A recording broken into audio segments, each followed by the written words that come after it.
Hello and welcome back to another video. Today we're doing my nails, of course. So what I'm doing right now is just filing off my last set.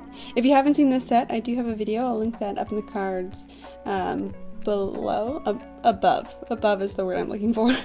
So it's like a 3D chromy glittery set and I'm obsessed with it. I would put this set back on me. That's how much I loved it. So I did require a bit more filing because it was a 3D set, so there's quite a bit of bulk in the 3D elements. So I'm taking that down, but I am going to be leaving a bit of product on my nails, just because I've been doing a lot of nail stuff to myself, and so my nails are not in the best shape.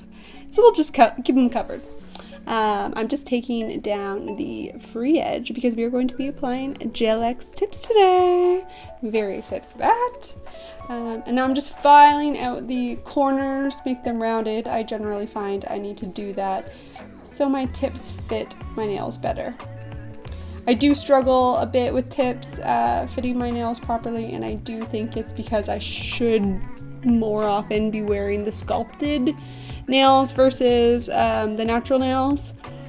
But most of my clients actually wear the natural length or natural shape, so I don't have too many boxes of sculpted. So I always just default to putting natural on myself. I think I need to, maybe switch it up. Now I'm moving into pushing back my cuticles. It looks very aggressive, but things are sped up, so I'm not really attacking them, just so you know. I'm doing gentle pushing just to get those separated from the nail plate and lifted so I can get in there and get all that cuticle off the nail plate, because that prevents lifting of your enhancements. So that's what I'm doing. Then I'm using this little knife tool, which you've probably seen in one of my previous videos. The best thing about this little knife tool is it's like very much a duplicate, is that what I'm thinking? A dupe of, I think it's the Navy Pro Tools has a tool like this, but I get this at my local drugstore for $3. I actually haven't been able to find something quite like this from a nail supply store, and then I just like stumbled across it at my local drugstore, and it's brilliant, so I've bought a lot of them. And I'm just going through and removing any of that dried cuticle off my finger with another great tool. These nippers I bought from Tat Toronto. I forget the brand, starts with an N, but they're also phenomenal. I will be buying many pairs because I love them so much. Who knew I could be so passionate about things to cut off your dried cuticles? But here we are. So I'm just getting in there, cutting down any of the sides that could potentially cause issues down the road, hangnail-y type things. And then I'm going in with my e-file, and I am using I believe these are medium grit sanding bands, but I am going in at a very low RPM. I'd say probably around like 4,000 RPM, and I'm very gently buffing over the natural nail to etch up the surface for in preparation for application, but also smoothing out the surface of the gel that I have left over, just so everything's, nice and smooth and cleaned up and ready to go. I've been looking, at more sanding bands, like the Young Nail sanding bands. I don't know what it is about them. They're like the zebra arbor bands. They just look so appealing. I kind of want to try those out. I don't know if I need to be too picky about my sanding bands, but Okay, here we are. So what I just showed you was the Apres Gel X tips in medium coffin, and what I'm showing you here is that they don't really fit me. My natural nail bed is actually so long that I really struggle sometimes with tips, and this is actually where I think maybe a sculpted tip might help me out because they're a bit deeper, but I'm saying no to the medium length and I'm going to the long length, and look at that. The taper on the long length is a little bit more gradual, so I don't have to worry about it tapering in too soon for my long ass nail beds. So I am going to do the long length, but I'm going to cut them down a bit because I don't know who I think I am wearing that long of nails. So they end up being somewhere around a medium length, maybe a touch longer. And right here, okay, see that size there that I was holding up to my pinky? If you use Apres nails, you probably have noticed this. The size difference between the 8 and the 7 is just nuts. Like, I just don't understand. Like, there needs to be something in between. We need a 7.5 because, it's like the 8 and the 7 are meant for pinkies, and then, sorry, the 8 and the 9 are meant for pinkies, and the 7's just meant for like ring fingers. I don't know. Anyways, I'm just tapering down, or not tapering, customizing the fit of this tip so it better fits my fingers. And then right here is when I'm going to figure out the length and use my tip cutters to cut down the edge and make them a little bit shorter. If you work with tips and you don't have a set of tip cutters, I'd recommend. Makes life really easy for cutting tips, as you would imagine, because these are tip cutters. So I'm just doing a rough measuring out, but I am going to go back in and file these afterwards, to make sure that they're nice and straight, but also to make sure there aren't any like little weird cut marks, you know, all that. We're just trying to make them as pretty as possible.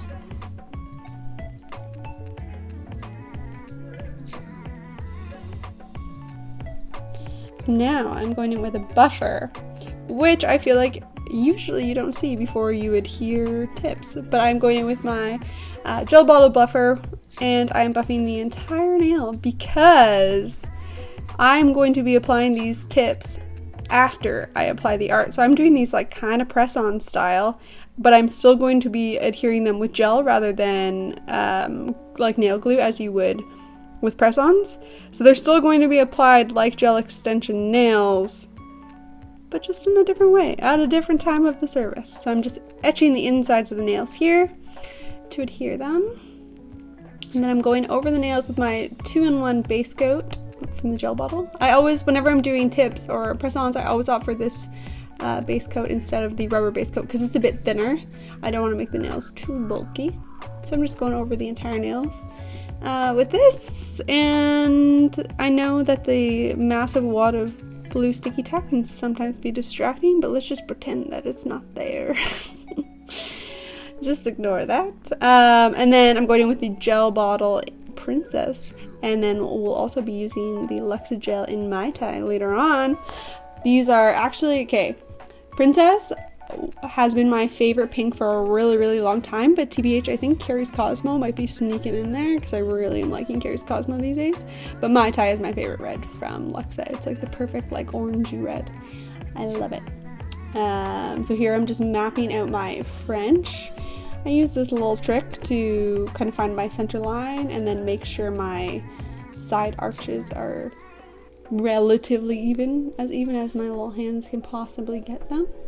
And then I fill in with the bobble brush, and then I grab my liner brush or whatever detail brush I'm using at the time, and I just touch up around the edges and fully fill those in. Also, if you can hear Charlotte huffing and puffing beside me, she was just snoring. I think I woke her up, so she's probably not too impressed with me at the moment. And same thing, I'm going in on the next finger and doing this, but right there what I'm doing is checking the depth. I want to make sure that the French tip is going to be deep enough to cover my, like the edge of my natural nail entirely. I'm not crazy about when you can see like the free edge floating, or lack thereof, like that little gap between, you know, floating underneath the nail. And especially because that part of the nail is going to be clear. I'm just going to try to avoid that. So again, just filling in there, and then I'm going to compare to the thumb and just check to see if the Frenchies are looking, I don't want to say sisters, I guess sisters, not twins. That's what I'm looking for. I want them to be relatively similar. Excuse you, ma'am. But they don't have to be spot on. I'm just using a round brush to kind of fix anything up, make this one a little bit wider. I am pretty fussy when it comes to Frenches. I do really like them to be perfect, but my thumbs are quite a bit bigger than all my other fingers, so I understand that they're not always going to look identical. I've accepted that, I've made peace with that. And then I've gone in with a second coat of Princess just to really enhance that color. I'm going in with Mai Tai now and making, I don't even know, is this tiger, is it zebra? I lost track of my animals at this point, but I'm doing that. I'm doing that all over. And each nail is different. I'm kind of winging it.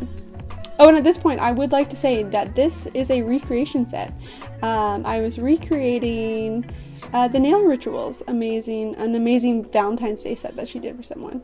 I loved it so much, I had to do it for myself.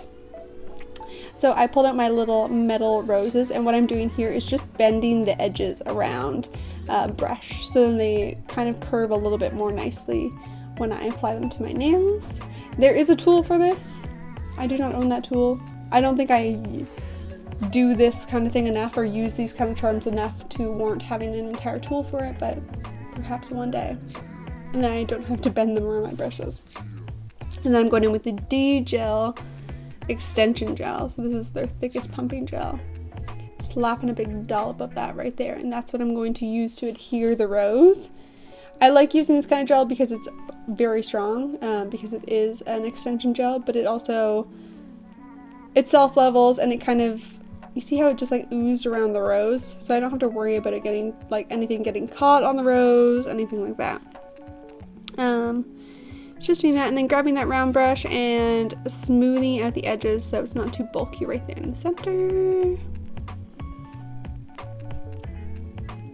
And then once that has cured, I'm going in with another D-Gel pumping gel, but this time the overlay gel. You could totally use the extension gel as well, but I just thought that this would flow a little bit more nicely, probably through some of the crevices. And I decided to apply it to the entire nail and not just the rose, because I figured it would be nice to smooth out some of those details as well, like the, you know, when you apply 2 coats for a French tip, but it's a little bit raised in comparison to the base of the nail. So I thought it'd be nice to smooth that out. So that's where we're at. I'm gonna pop that into the light, and then once everything's cured, I'm wiping it down with alcohol. With alcohol. I'm not top coating the nails just yet, and you will see why. So right now I am wiping down my natural nails with alcohol, and this is where things they go downhill. So in my mind, this hack worked perfectly. Apres makes extend gel in colors, but I'm like, what the hell? Why don't I just use my builder gel from the gel bottle? Not realizing the insane difference in consistency. This is so much more runny than extend gel is. Extend gel is like super thick and sticky. So just watch as I apply this, and it all ooze out the sides. There, you can see it happening all there already. Yeah, no, not good. Okay. But you know what? It was probably just a thumb issue. I'm going to try it on my index finger. Because, you know, it'll probably, something will probably happen. It'll be different. Seems like it's going okay. Can confirm it's not going okay. It's just way too runny of a consistency, it got way too messy, and especially when I can't see the nail all the way through. I don't know what's happening underneath the nail, underneath the design. It's too much. I'm admitting defeat. So what I'm doing now is I'm going in with Aurora Builder. This was actually the product that I have left over on my nails. It has a little bit of shimmer on it, so I wanted to use it as my base because I wanted that shimmer to be reflected all the way back to the cuticle. I didn't want there to be like this weird gap by my cuticle where you could see through the clear extension and see that there was glitter missing. Does that make sense? I don't know if I sound nuts or not. So I'm using this as a base gel. Builder's great because it is an all-in-one product, so it can be used as a base gel.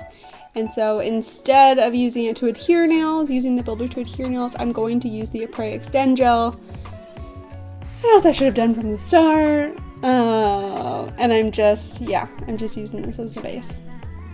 So you will see. Things turn around from here on. Got out my Extend Gel. We're feeling good about this decision. Just double checking, making sure I haven't mixed up any of the fingers. And we're going to go on with the Extend Gel. Now still, this is much more effective than what you have just seen me do. But still, the way I feel is I would much rather apply the tips beforehand and do the art afterwards. Because when you're applying the tips, sometimes you get gel seepage. That's something that you're going to want to file off, which I do file off. The reason why I didn't top coat after I'd finished the art was because I knew I'd end up going in with my e-file to get rid of any like leaked out gel, and then I'd want to top coat after that. So that's my reasoning there. But I also didn't enjoy how I didn't know where the product was moving beneath the design. I couldn't see where the clear gel started and I could see where it started. I can see where it stopped. I can see where like there were bubbles fully because the design was kind of blocking. So I wasn't crazy about this, and I also wasn't crazy about the fact that if I put something on crooked, that's it. It was crooked. I had no other option. I'm picking up a fluff there. There's a fluff trying to ruin my nails. But yeah, if you put it on crooked, once the design's on, like, you either live with it or you have to take the entire nail off and start that nail again. Don't love that. So from here on out, I will definitely be applying the nails and then applying the design afterwards. But you learn from all your experiences. So now I'm just going in with like a cuticle bit, a diamond bit, and just getting off any of that excess gel. Which, like I said, this is why I didn't top coat, so I could top coat after I had done this. I'm just getting rid of any of that little bits. I don't think there was too much. Just enough though. And I'm using the Gel Bottle Extreme Shine Top Coat. Because to be honest, who really uses their rubber top coat? I don't even know what to do with that. I have a few bottles of it and it terrifies me. And here we are. Here is the finished product. I really love these nails. I love them from the moment I put them on to the moment I took them off. They were fantastic, and I had them on Valentine's Day, so very cute. Thank you so much for watching. I hope you enjoyed this video, and I will catch you in the next one.